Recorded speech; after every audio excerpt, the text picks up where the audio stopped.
Shalom, boa noite, irmãos. Nós vamos hoje estar meditando no livro de Êxodo, capítulo 34, onde vai falar da segunda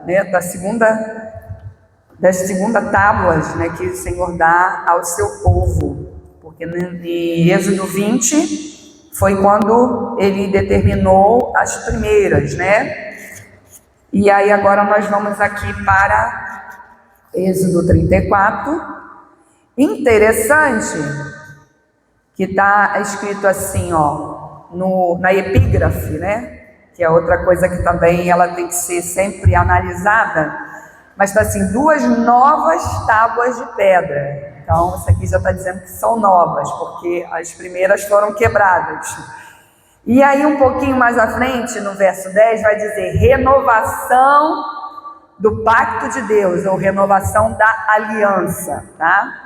Então vamos lá, todo mundo achou aí? Êxodo 34, diz assim: então disse o Senhor a Moisés: lavra 2 tábuas de pedra, como as primeiras, e eu escreverei nelas as palavras que estavam nas primeiras tábuas que tu quebraste.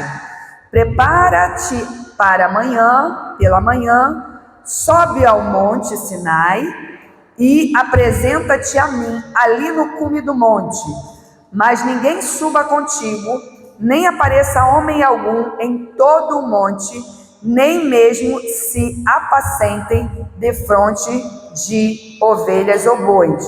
Então Moisés lavrou 2 tábuas de pedra, como as primeiras, e levantando-se de madrugada, subiu ao monte Sinai, como o Senhor lhe tinha ordenado. Levando na mão as 2 tábuas de pedra, o Senhor desceu numa nuvem e, pondo-se ali junto a ele, proclamou o nome. Aqui na minha tradução está Jeová, eu não sei a de vocês, mas aqui no original seria o tetragrama sagrado, que não é pronunciável, e só fala-se as letras, que é Yud, Re, Vav, Re.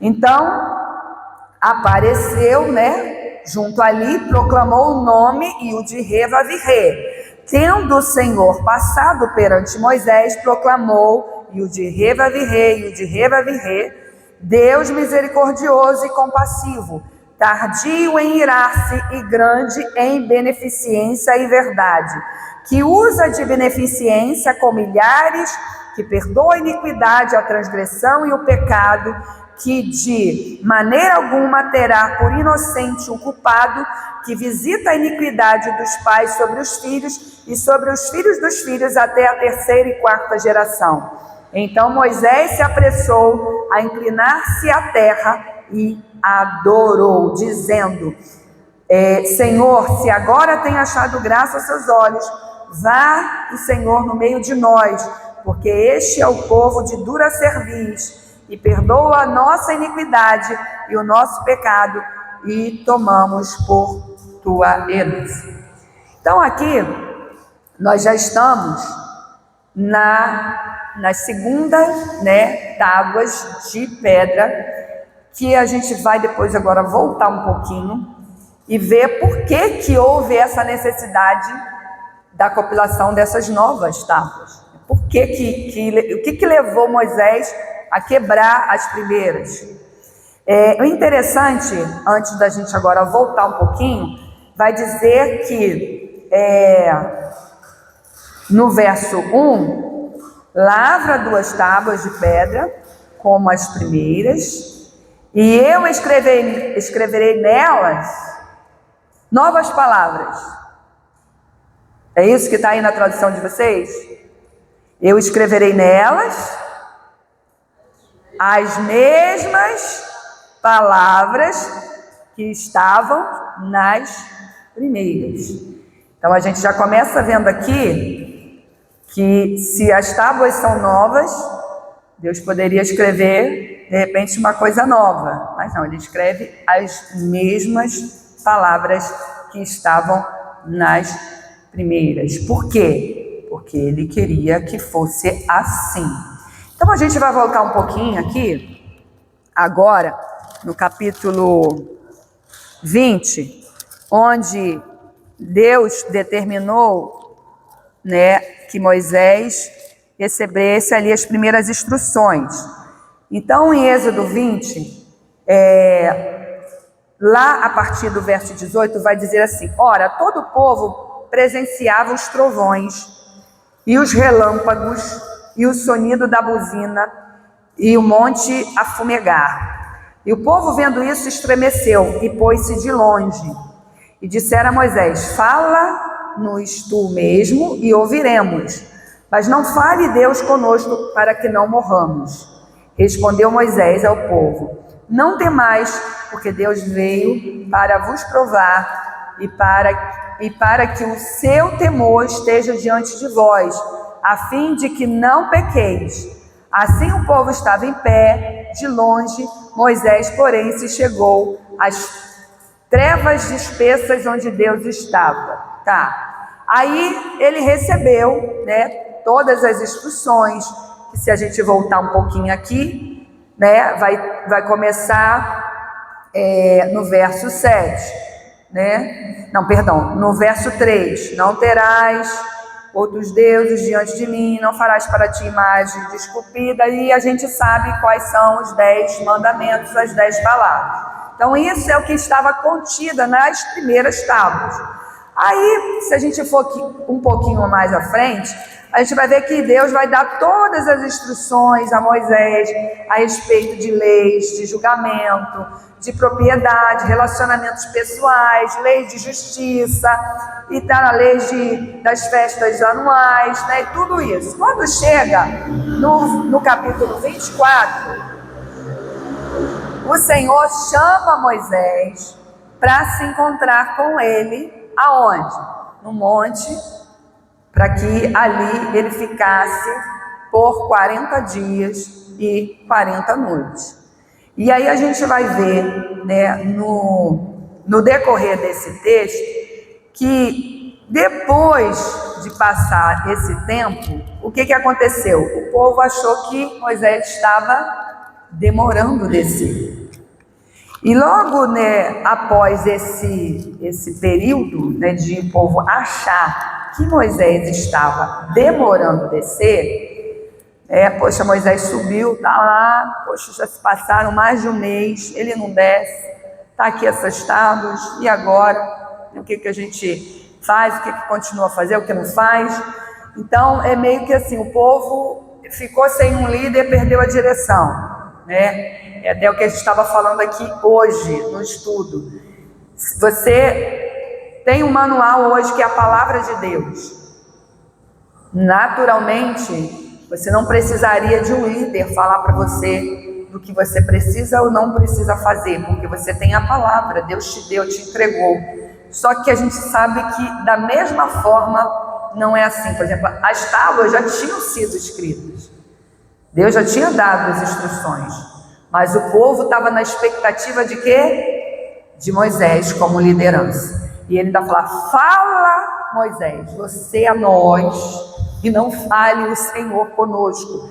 Então a gente já começa a ver que a inclinação às vezes do homem é de querer ouvir mais a voz de outro homem do que a voz de Deus, e não deveria ser assim. Por quê? Porque Deus deu as instruções a Moisés para ele passar para o povo, mas as instruções já estavam ali descritas, mas eles estavam na expectativa ainda na pessoa, no homem. E aí, quando eles, né, levam esse tempo e veem que Moisés não desce, o que eles fazem? A gente conhece a história também. Eles pegam ali os seus pertences, suas coisas de ouro, de prata, né, e todos aqueles adereços, e eles fazem um bezerro para eles começarem a adorar. E vai dizer assim, ó, no capítulo 32: mas o povo, vendo que Moisés tardava em descer do monte, acercou-se de Arão e lhe disse: levanta-te, faze-nos um Deus que vá diante de nós, porquanto a esse Moisés, o homem que nos tirou da terra do Egito, não sabemos o que lhe aconteceu. E Arão lhes disse: tirai os pendentes de ouro que estão nas orelhas de vossas mulheres, de vossos filhos, de vossas filhas, e trazei-nos. Então todo o povo, tirando os pendentes de ouro que estavam nas suas orelhas, os trouxe a Arão. E ele os recebeu de suas mãos, e com buril deu forma ao ouro, e dele fez um bezerro de fundição. Então eles exclamaram: eis aqui, ó Israel, o teu Deus, que te tirou da terra do Egito. Irmãos, o que Deus falou muito ao meu coração essa semana, que não é diferente nos nossos dias. Moisés subiu para o monte, levou lá 40 dias e 40 noites. O povo não conseguiu esperar por esse tempo. De imediato, eles tiveram a necessidade de fundir um Deus para que talvez eles pudessem ali se prostrar, adorar e parar. Hoje, se passaram, esse tempo, o Senhor envia o segundo semelhante profeta, segundo, que é falado até mesmo no próprio livro de Êxodo, que no meio dos teus irmãos eu levantarei um profeta semelhante a Moisés. Quem é esse? Messias, que viria no meio dos irmãos, ou seja, no meio dos filhos de Israel. Quando ele vier, a esse ouvireis. Aí a gente chega na aliança renovada, restaurada, porque você viu que as primeiras tábuas foram quebradas. Por que Moisés quebrou? Porque quando ele desce do monte, ele vê exatamente o povo fazendo isso aqui que a gente acabou de ler, adorando um bezerro de ouro. Então, na mesma hora, naturalmente, Moisés, homem, sobe uma ira e ele não hesita, ele simplesmente taca aquelas tábuas, tipo assim: isso aqui não serviu para nada, não serviu para dar direção a vocês, então não presta. Quebra as tábuas. Só que pela misericórdia, como a gente falou aqui também, um homem continua fazendo as mesmas besteiras ou coisas piores. E Deus, por ser longânimo, por ser compassivo, por ser misericordioso, Ele vai dar no tempo para que o homem venha o quê? Se arrepender. E aí Deus, faz com que novas tábuas sejam lapidadas e escritas, mas ele não escreve coisas novas, ele escreve as mesmas palavras. Então, quando a gente chega agora nessa aliança restaurada, uma aliança renovada, por que é renovada e restaurada? Porque esse é o entendimento melhor. É só você se colocar na questão de um casamento. Porque o que Deus fez com Israel naquele cume daquele monte foi um casamento. Ele desposou o seu povo. Ele contraiu uma aliança, um pacto. E aí, quando acontece essa questão de um casamento, de uma aliança ser de alguma forma quebrada, ser ferida, de forma que, caramba, e agora? A aliança que a gente fez lá quebrou, não está do mesmo jeito. Aí as pessoas que insistem até mesmo para manter o seu matrimônio de pé, elas fazem o quê? Uma renovação de aliança. Renovar os votos, renovar a aliança. Ela não contrai uma nova aliança, ela restaura a aliança que está quebrada. O que Deus fez não é diferente, Ele não cria uma nova aliança, Ele restaura O caminho agora é de uma restauração, de uma aliança que foi quebrada. Então, a gente vai ver isso lá em Jeremias depois, né, a partir do capítulo 30 a 31, a gente vai ver o que significa nova aliança. Porque as pessoas têm uma ideia de nova aliança, é que agora Deus envia Jesus como o seu Filho único para morrer para a humanidade, e a partir agora de Jesus, Ele dá os novos mandamentos. E os mandamentos que foram dados antes se passaram, se tornaram arcaicos. Aí usa aqueles versos, né, fora de contexto, no sentido que, e um novo mandamento vos dou. Jesus falando, né, que primeiro, amai a Deus de todo o seu coração, de toda a alma, de todo o seu entendimento. Esse é o primeiro mandamento. O segundo, amai o seu próximo como a ti mesmo. Aí, nisso se resume a lei e os profetas. Pronto, só dois. Ama a Deus de todo. Aí as pessoas falam até errado, né? Que é amar a Deus sobre todas as coisas, e não está isso na Bíblia em lugar nenhum. É amar a Deus, que é o Deuteronômio 6. Amar a Deus de toda a sua alma, de todo o seu entendimento, de todas as suas forças, parará, e ao teu próximo como a ti mesmo. Mas as pessoas repetem, porque elas ouvem e só repetem. Amar a Deus sobre todas as coisas. Não tem isso na Bíblia. Você pode procurar nos 4 evangelhos, onde fala sobre, né, esse novo mandamento, e não vai encontrar isso. Aí pega a questão do novo mandamento, e ia falar assim, olha, agora a gente tem que seguir os mandamentos de quem? De Jesus. Porque aqueles mandamentos que Deus deu ao povo de Israel, aquilo é passado, aquilo é arcaico. Agora o novo mandamento é esse. Ele resumiu tudo em 2. Gente, é uma questão de você botar sua cabecinha para funcionar. Amar a Deus de todas as suas forças, de todo o teu entendimento, toda a alma, barará, vai inserir todos os mandamentos que Deus deu ao seu povo, do povo para com Ele. Porque existem mandamentos na vertical e existem mandamentos na horizontal. Tem mandamentos que é do povo, de nós para com o Senhor. Tem mandamentos que é de nós para com o nosso próximo.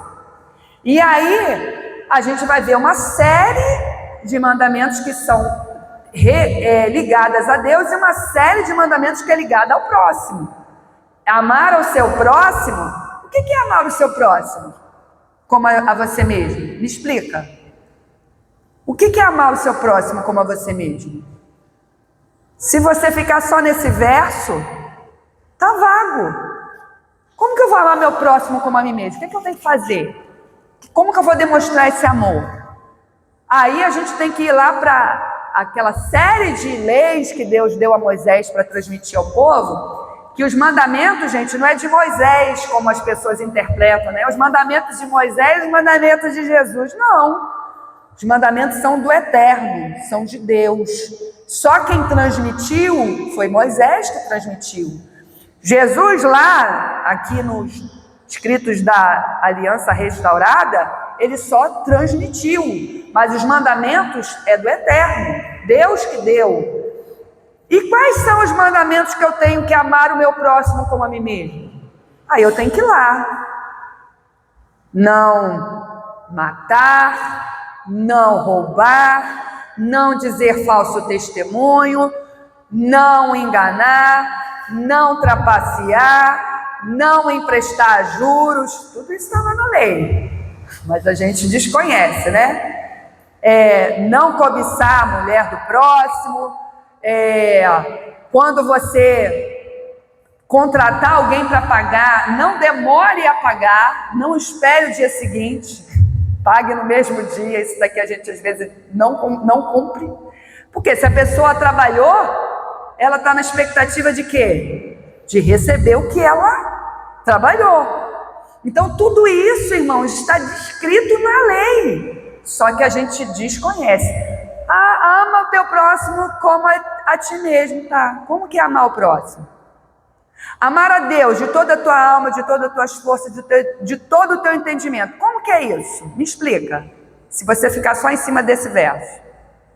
Então, a gente precisa entender a palavra do Senhor de Gênesis e Apocalipse para compreender o que Deus está querendo transmitir para a gente. Infelizmente, a igreja romana, ela interferiu, ela fez essa bagunça e hoje tem essa ideia errada, deturpada, de que o que era lá de Gênesis até Malaquias é para o povo de Israel. O que é de Mateus a Apocalipse agora é para os crentes da nova aliança. E não é. O que é para o povo que reconhece o Deus de Israel é de Gênesis a Apocalipse. Queira eu, queira você não. Mas a igreja, porque ela foi influenciada, a igreja protestante, nada mais, nada menos, ela saiu da igreja católica. Ninguém vai tirar isso. Aí quando fala isso, os crentes ficam tudo, se incomodam, né? Tipo assim, não, que não, porque a igreja protestante é baseada na igreja primitiva, na igreja apostólica. Se fosse, a gente deveria andar como eles andavam. E eles não tinham, naquele tempo, eles não tinham Novo Testamento. Eles tinham as Escrituras, de Gênesis a Malaquias. Então, o que eles seguiam? Quais as leis que eles seguiam? Quais as doutrinas que eles seguiam? Não tinha Novo Testamento. Mas isso não é dito hoje em dia. Aí, a igreja protestante, sim, ela é filha da mãe. Em outras palavras, né? Filha da mãe.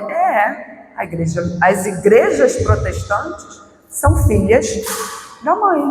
Da mãe, que lá em Apocalipse vai dizer que ela deu de beber do cálice da prostituição, do cálice de abominação. Ela deu a beber a todas as nações.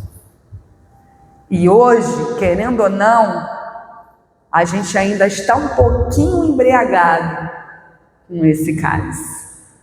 Estamos tentando sair disso, mas dizer que é fácil? Não é fácil. Por quê? Porque o que ela deu é muito forte. Ficou impregnado. E se você falar alguma coisa contrária a isso, você é herege. Você está pregando fora da palavra.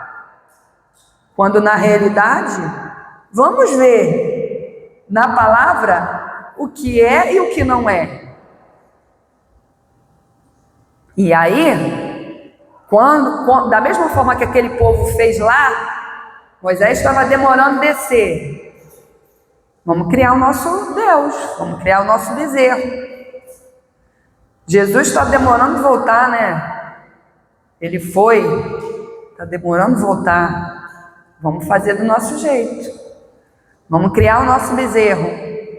Vamos adorar do nosso jeito. Vamos fazer do nosso jeito. E achamos que estamos fazendo para Deus.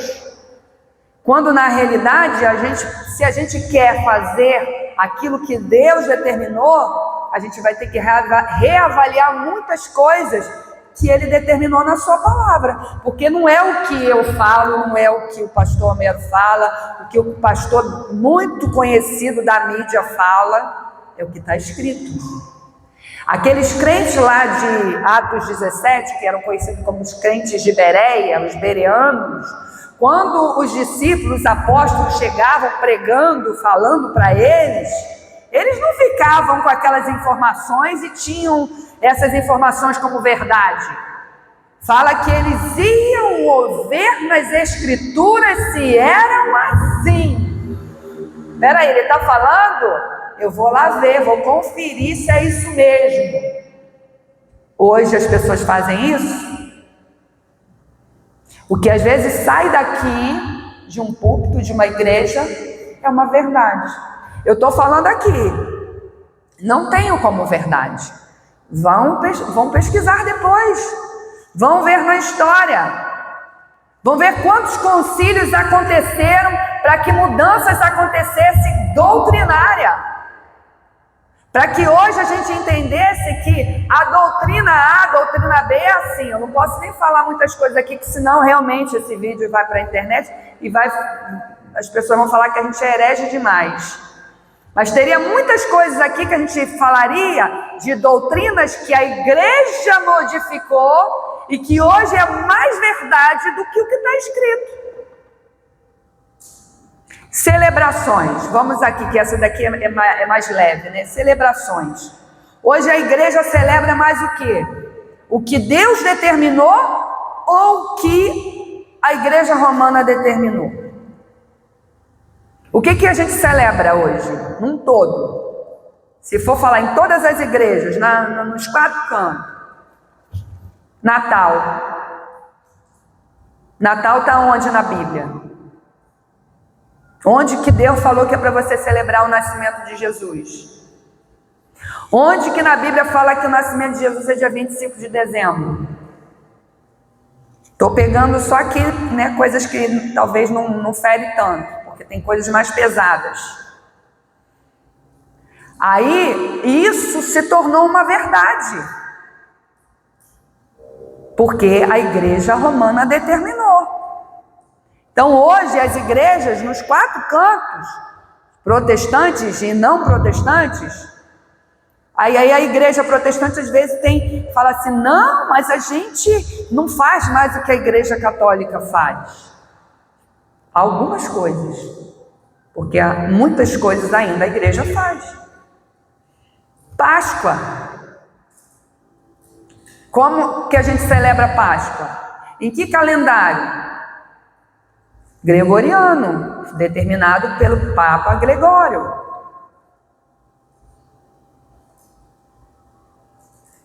E o calendário de Deus? A gente desconhece. Então, da mesma forma que aquele povo criou aquele bezerro, porque Moisés estava demorando, estamos no mesmo patamar. Criamos um bezerro.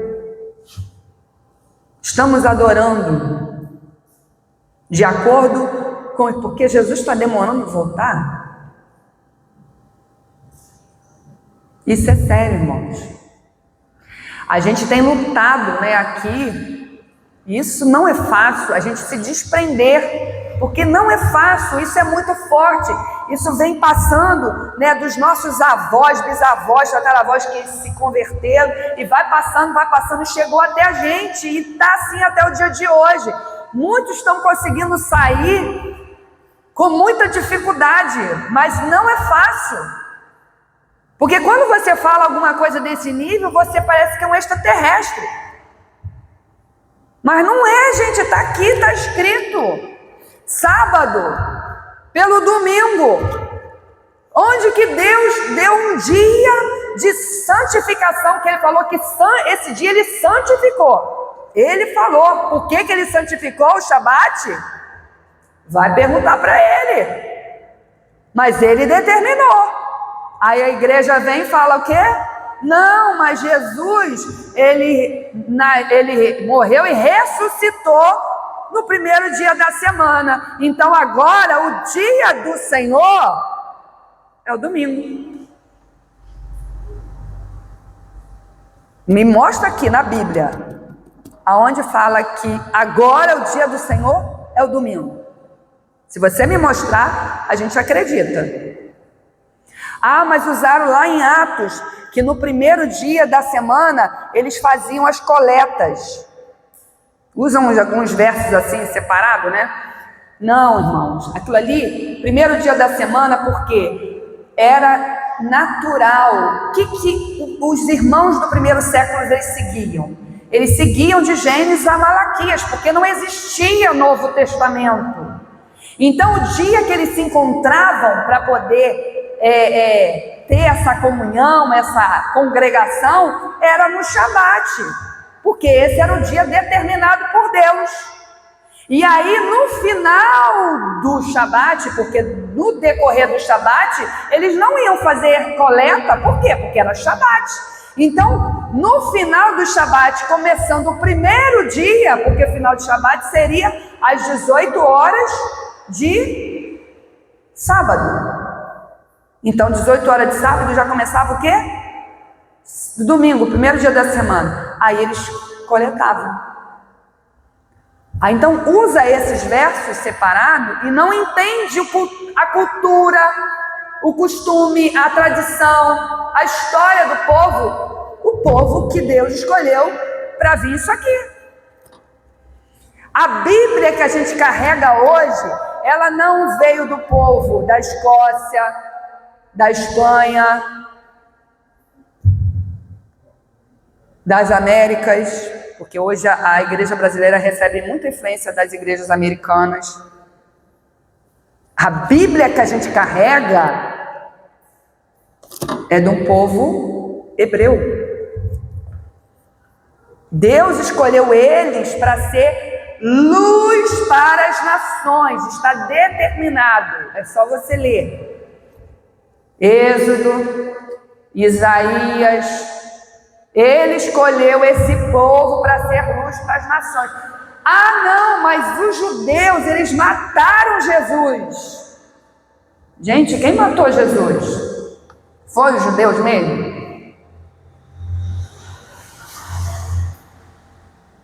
Era plano de quem? O Salvador morrer. Do próprio Eterno. Mas a classe religiosa, a cúpula religiosa daquele tempo estava corrompida. Então eles, de certa forma, foram a ação que Deus usou naquele tempo para incitar o Império Romano a fazer o que tinha que fazer. Mas na totalidade, o povo de Israel,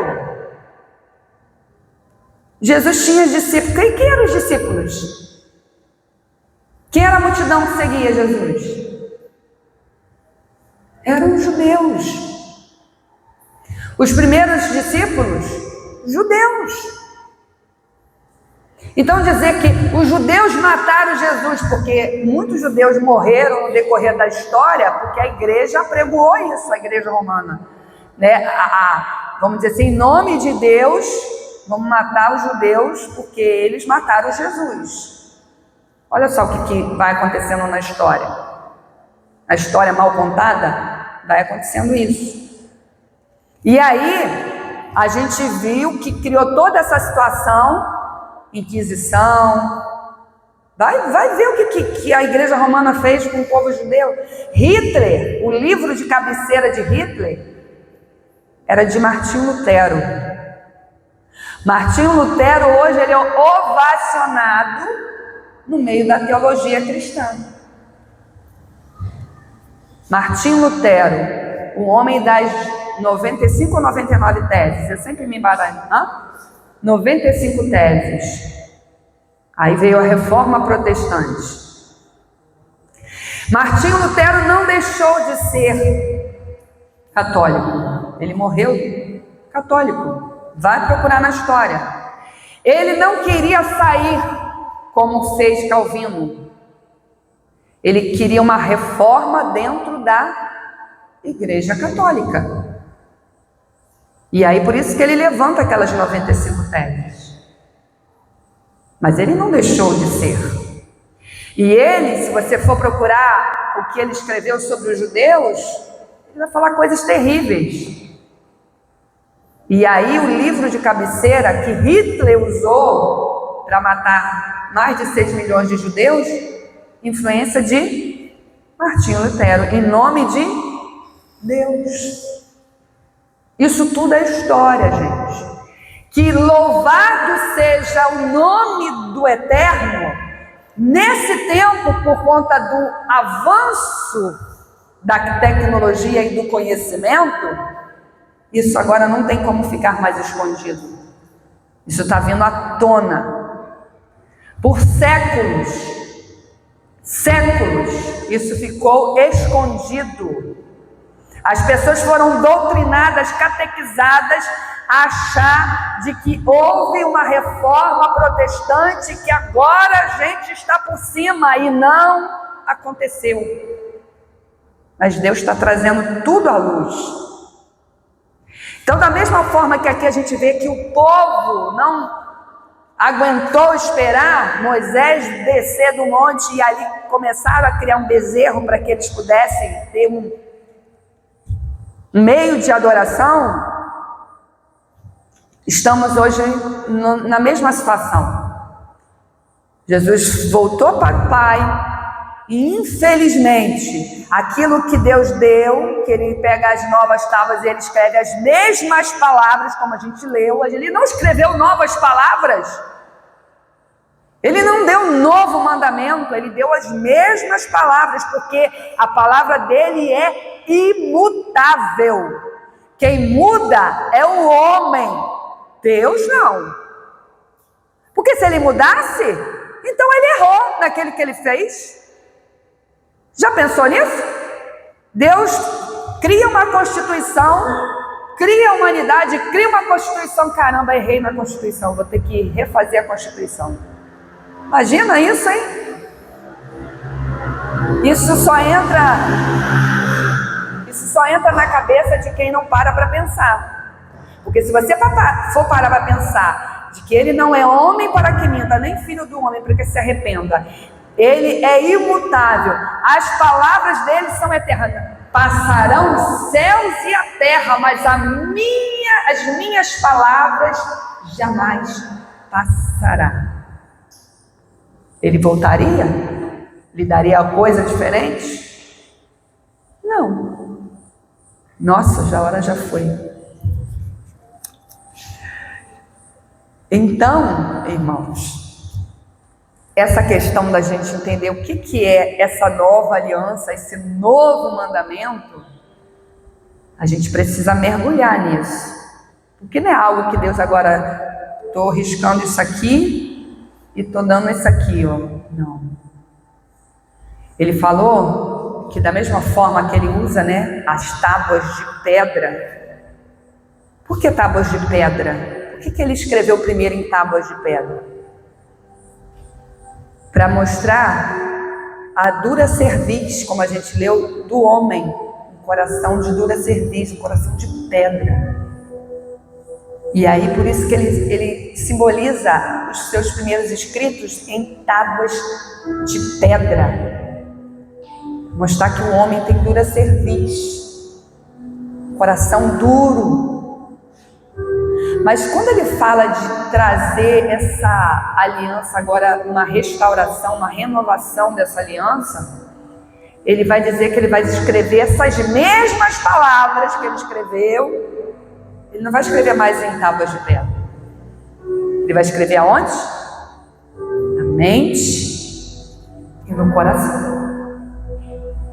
Mas são novas? Não. São as mesmas palavras. E aonde a gente vê isso? Em Jeremias. A gente vai lá. Jeremias, capítulo 30 ou 31. Sempre me confundo. É 30 e 31. Ele vai dizer assim, capítulo 31, no verso 10. Ouvi a palavra de Adonai, ó nações. Ó nações, não é só Israel. E anunciai-as nas longínquas terras marítimas. E dizei, aquele que espalhou a Israel, o congregará e guardará, como pastor ao seu rebanho. Pois Adonai resgatou a Jacó e livrou da mão do que era mais forte do que ele. E virão e cantarão de júbilo nos altos de Sião, e ficarão radiantes pelos bens do Senhor, pelo trigo, mosto, azeite, pelos cordeiros, bezerros. Sua vida será como um jardim regado, e nunca mais desfalecerão. Então a virgem se alegrará na dança, como também os mancebos e os velhos juntamente, porque tornarei o seu pranto em gozo e os consolarei e lhes darei alegria em lugar de tristeza. Aí, depois vocês podem ler o capítulo todo, que ele é muito profundo. Vamos para o 31 agora. Eis que os dias vêm, diz o Senhor, diz Adonai, em que farei uma aliança. Aí na nossa tradução está nova, mas seria uma aliança renovada. Renovarei minha aliança. Restaurarei a minha aliança com a casa de Israel e com a casa de Judá. Não conforme a aliança que fiz com seus pais no dia que os tomei pela mão para tirar da terra do Egito. Esse meu pacto, essa minha aliança que eles invalidaram. Quem invalidou a aliança? Foi o homem. Quem quebrou a aliança? Foi o homem. Deus, ele fez uma aliança para ser uma aliança eterna.